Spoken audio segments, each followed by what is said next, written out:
Hola, soy Ana y esto es 360.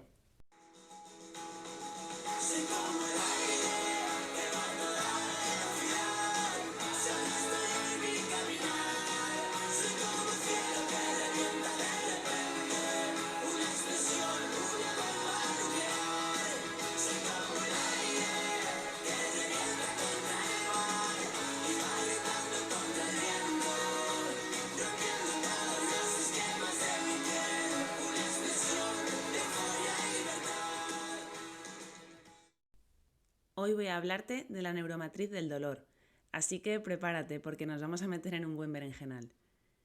La palabra matriz viene del latín matrix, que a su vez proviene de mater o madre, y puede entenderse como lugar de creación u origen. Es decir, que vamos a hablar del lugar de origen del dolor a nivel neural. Para simplificarlo un poco, vamos a hablar de las áreas que se activan en el cerebro cuando surge dolor. Tras este inicio rápido puedes estar pensando, a ver, espera. Entonces, si la neuromatriz se describe como áreas que se activan, ¿me estás diciendo que se sabe qué partes físicas de mi cerebro están alojando el dolor? Es decir, ¿que el dolor se puede ubicar? Es decir, ¿que el dolor se puede ver? Pues no exactamente. El dolor es algo real, pero no es algo que se pueda cuantificar de manera directa con una prueba de imagen, por lo que no es algo objetivable. Sin embargo, sí hay maneras de poder visualizar la activación de áreas relacionadas con el procesamiento de la información y la evaluación que dan lugar al dolor. La prueba con la que los científicos han conseguido ver el dolor se llama resonancia magnética funcional y con ella son capaces de localizar la activación cerebral durante la realización de tareas cognitivas, emocionales y sensitivo-motoras.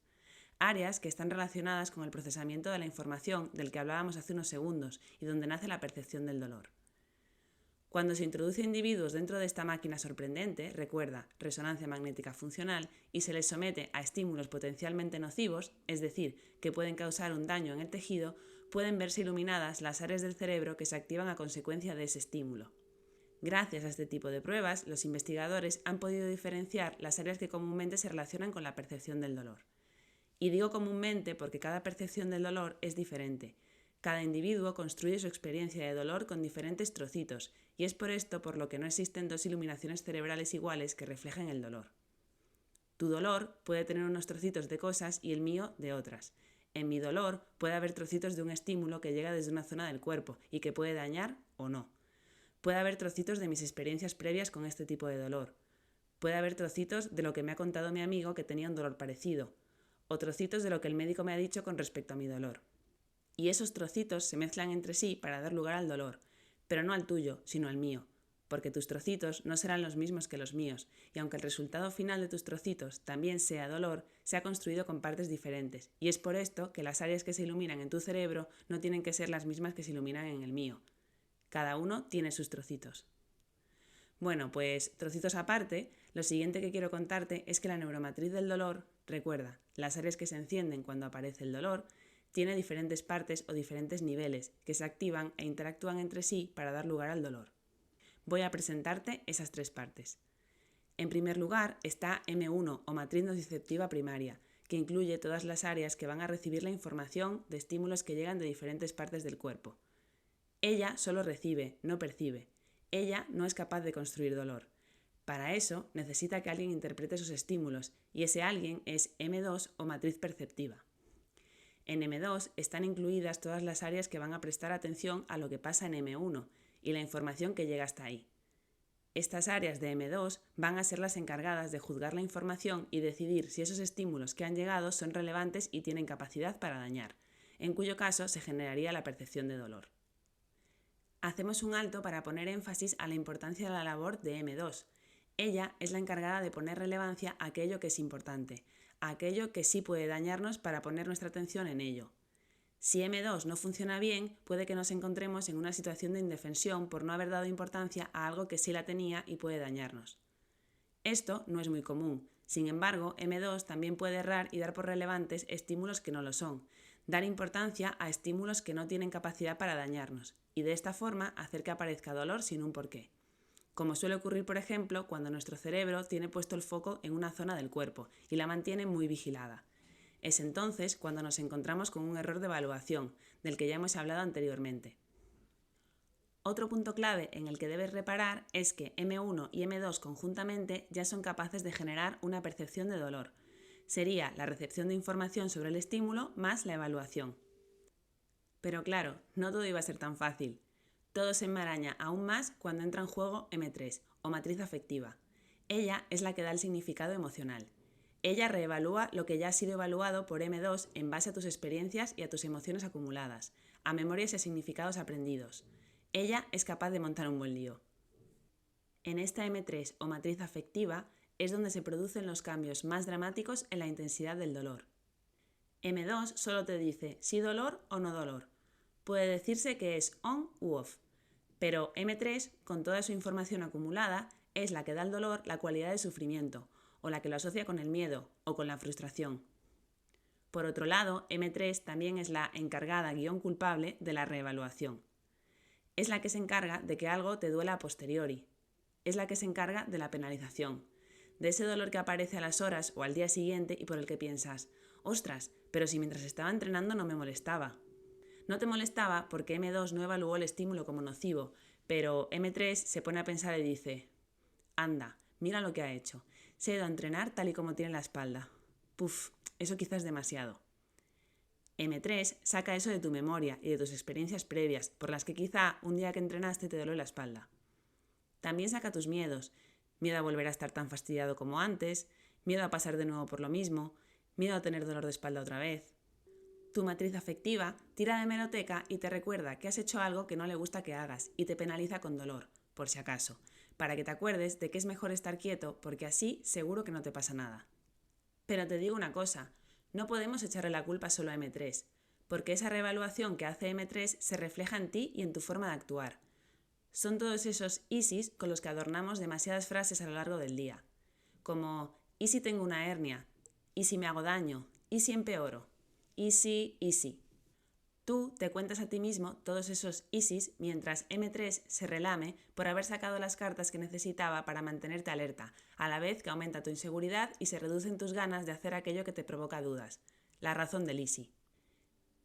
Esta división de la neuromatriz en sus tres partes, M1, M2 y M3, nace de las investigaciones y el trabajo de Luis García Larrea, investigador y actual director de la Agencia Nacional de Investigación Médica en Francia, cuyos estudios se dirigen hacia el procesamiento cortical de sensaciones somáticas, el diagnóstico y predicción del dolor neuropático y la terapia mediante neuroestimulación cortical.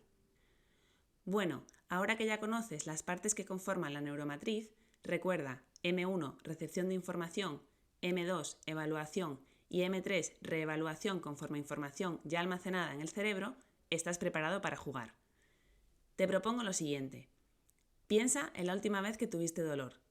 Da igual cómo o de qué tipo, solo el último que hayas tenido. Ahora intenta descomponer ese dolor.